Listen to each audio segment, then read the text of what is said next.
it does pick up, doesn't it? Tell you what, I'm properly impressed by that. Like, this is the first time I've actually been in an electric competition car. Up quickly, bloody hell. Right then, at World Rallycross events, the CE dealer team bring their demo car with them, and for some daft reason, they have said that Hal and I can go out in it. Now, we paper, scissors, rocked earlier. Hal's driving. I'm fuming about it, jolly upset, but let's face it, he's probably the right man for the job. Hal, very, very quickly, in 15 seconds, talk us through the car. What have we got? All electric powertrain, four-wheel drive, much like the World Rallycross cars we see on track. Quite different in specification, but still, this is a car that CE dealer team use for demo rides across the course of each event. And yeah, the conditions are not ideal. I haven't driven here for about 8 years, so there's the excuses. There's the excuses. Come on, let's go. In gear, then race mode, yeah.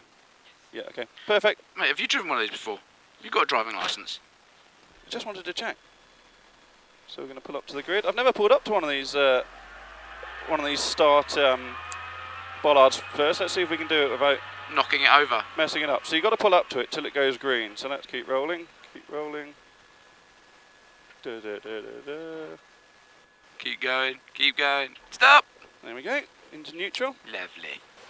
Yeah, right, yeah, the boys did say, don't throw it off curbs, don't smash it into curbs, mate, and no jumps. So behave yourself, Hal Ridge. And no launch. And no launch, which is totally fair enough. Yeah, we're not here to put a load of stress in the transmission, are we? Basically, don't break it.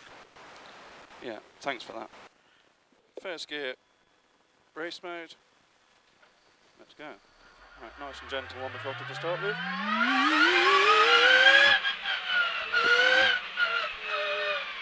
I tell you what, she does pick up the old electric drivetrain. Be careful not to jump. God, it's super slippery down here, isn't it?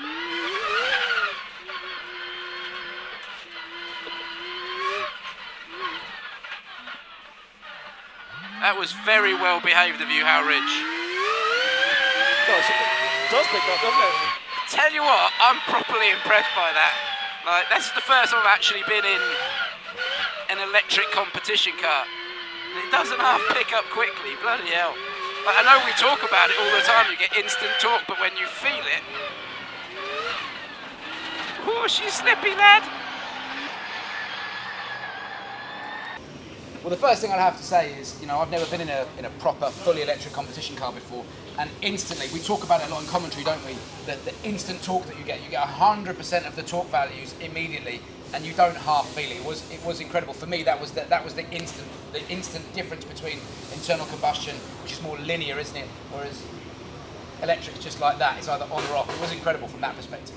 What would you like to drive? Well, I've been lucky enough to drive a lot of supercars and quite a few electric drivetrains in rallycross cars, and while you kind of get used to it a little bit, it's never not impressive. It never doesn't blow you away, because you can't get that in any kind of road car, can you? That absolutely instant deployment. The surface was really challenging today. We were in a bit of the unknown with not knowing the track conditions at all.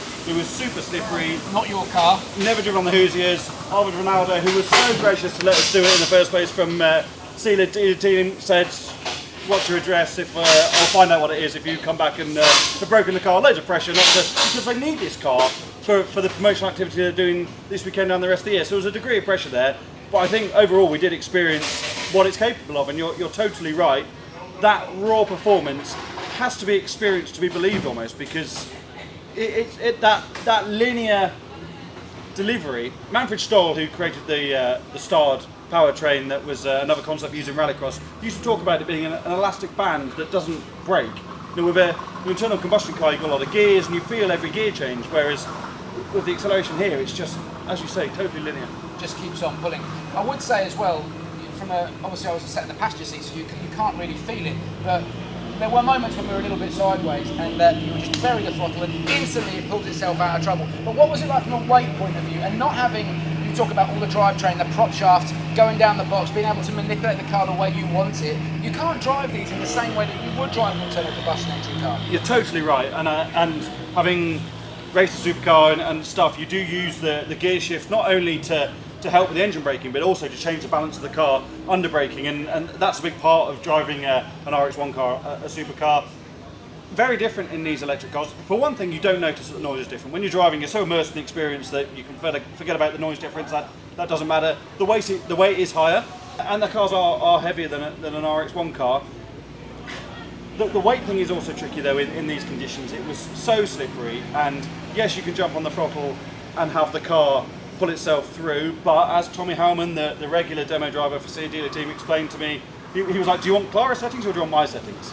And I was like, well, what's the difference, mate? He goes, well, Clara likes more rear wheel drive and I go for a more neutral. So we went for more neutral. Actually, I found that the car was a bit more washy. It wasn't full understeer, but it just sort of, it pushed on a bit, whereas I think in reality I would have liked more of Clara setup, so a bit more drive to the rear. And that's another really impressive thing about these machines is 2 knobs on the steering wheel. You can decide where you want the power delivered. Yeah. It was an incredible experience. Firstly, thank you very much, Hal. You've still got it, Old Ridge Racer. I think I could be a manager. I'll go and have a chat to people, see if we can get you in a seat for 2025. Thanks to CD Dealer Team, because Absolutely, they've been fantastic to let us get in the car. It was an idea from the TV guys, and very generous of them to let us do that.